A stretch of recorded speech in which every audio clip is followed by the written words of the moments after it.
Assalamualaikum warahmatullahi wabarakatuh. Perkenalkan, nama saya Siska Arianti, NIM 2119303. Saya akan mempresentasikan tugas tambahan dari Bapak Muhammad Agus Salim MPD selaku dosen pembimbing mata kuliah AIDPD.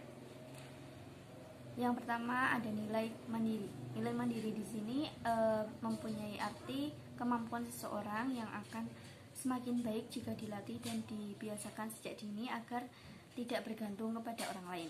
Kemudian ada kreatif, kemampuan seseorang untuk melahirkan sesuatu yang baru berupa gagasan.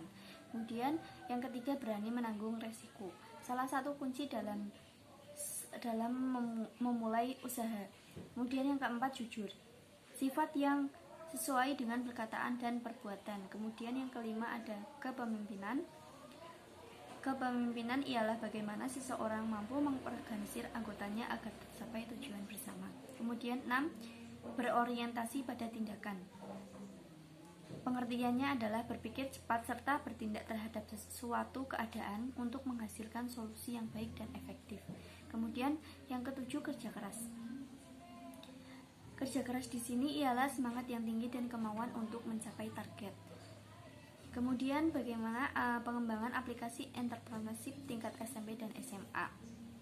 Yang poin pertama, mandiri, ialah dengan melalui kegiatan praktik kerja lapangan atau magang pada tingkat SMK bisa menumbuhkan sikap kemandirian peserta didik.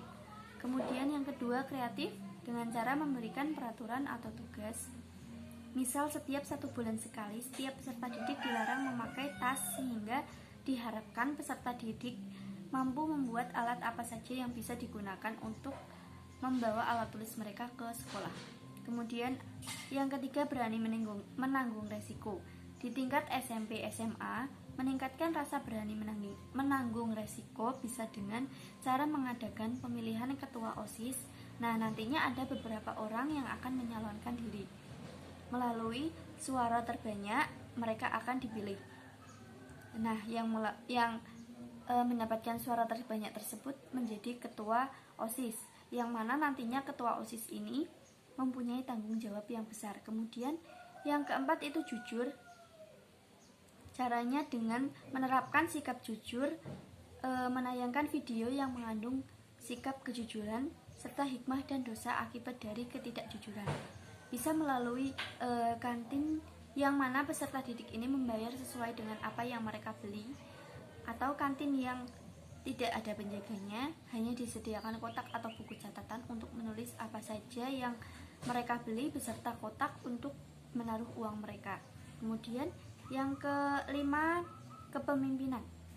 Sama halnya dengan melalui kegiatan pemilihan OSIS, yang mana ketua OSIS tersebut bahkan menjadi perwakilan peserta didik lainnya atau sebagai pemimpin yang baik. Yang keenam, berorientasi pada tindakan. Melalui kegiatan kelas meeting, peserta didik diharapkan mampu membuat kelas menjadi bersih dan kelasnya penuh dengan kreativitas mereka. Atau kebersihan kelas ini biasanya mengandung, selain kebersihan kelas, mengandung keindahan kelas. Kemudian ada kerja keras. Dengan cara memberikan kuis 1 minggu sekali, diharapkan para peserta didik mampu mengerjakannya. Kemudian pengembangan aplikasi entrepreneurship tingkat PAUD dan SD. Tingkat PAUD, peserta didik dibiasakan untuk menggunakan alat makannya sendiri atau tidak disuapi. BAK serta cuci tangan juga harus dibiasakan sendiri untuk melatih kemandirian peserta didik. Kemudian tingkat SD, peserta didik diajarkan untuk mengerjakan tugasnya sendiri tanpa bantuan orang lain atau sesuai dengan kemampuan peserta didik. Kemudian yang kedua ada kreatif, membuat pembelajaran yang menyenangkan, belajar sambil bermain. Yang ketiga, berani menanggung resiko. Cara yang perlu dilakukan oleh seorang guru agar peserta didik mempunyai rasa berani menanggung resiko ialah dengan beberapa cara. Yang pertama, guru memberikan kepercayaan kepada peserta didik.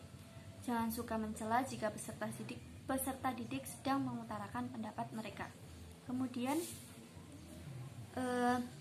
jujur, memberikan contoh yang baik karena pada dasarnya guru adalah suri tauladan bagi peserta didik dalam pembelajaran, disertai dengan menceritakan kisah yang mengandung nilai-nilai kejujuran. Kemudian kepemimpinan. dengan menunjuk salah satu peserta didik untuk memimpin berdoa sebelum belajar dan berdoa sesudah belajar. Kemudian yang keenam, melalui kegiatan praktik seperti saat melakukan praktik pada pembelajaran yang ada di PAUD, contohnya mewarnai gambar yang ada di LKS atau buku bergambar milik peserta didik. Kemudian kerja keras melalui kegiatan ujian praktik di tingkat SD, contohnya membuat telur asin. Dalam proses pembuatan telur asin tersebut memiliki beberapa tahap, sehingga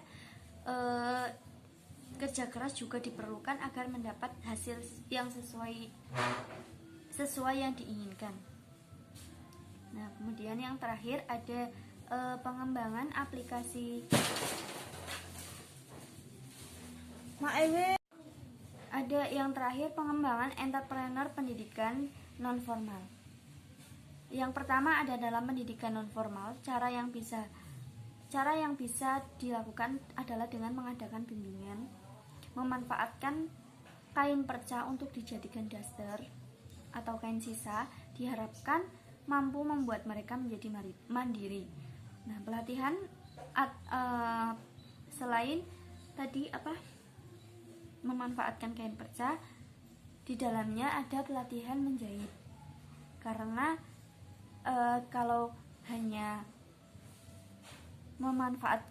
bimbingan memanfaatkan kain perca tanpa adanya pelatihan menjahit terlebih dahulu, maka itu akan sia-sia. Jadi ada pelatihan menjahit supaya mereka bisa membuat aneka ragam bentuk daster maupun baju dan celana. Kemudian yang kedua, dalam pelatihan menjahit tadi tentunya bisa meningkatkan kreativitas mereka untuk membuat beraneka ragam bentuk daster.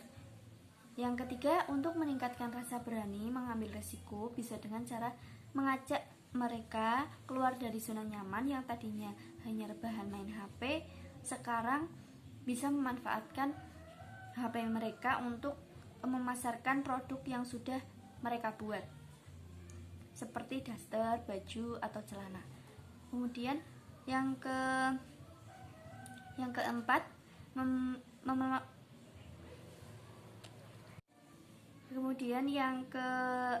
jujur. Melalui kegiatan memasarkan produk, mereka diharapkan mereka juga jujur kepada pelanggan mereka dengan menjelaskan secara rinci kain apa yang digunakan untuk membuat daster. Seperti biasanya kan daster bisa saja terbuat dari bahan flanel atau apa ya, saya lupa. Nah, yang kelima ada kepemimpinan. Dengan menunjuk salah satu orang dalam satu kelompok pelatihan tersebut, diharapkan mampu membuat satu kelompok tersebut berkembang. Yang keenam, melalui kesibukan pelatihan tersebut sudah termasuk dalam berorientasi pada tindakan.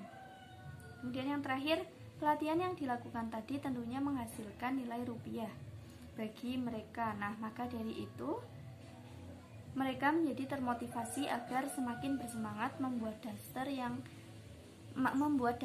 unik untuk dipasarkan.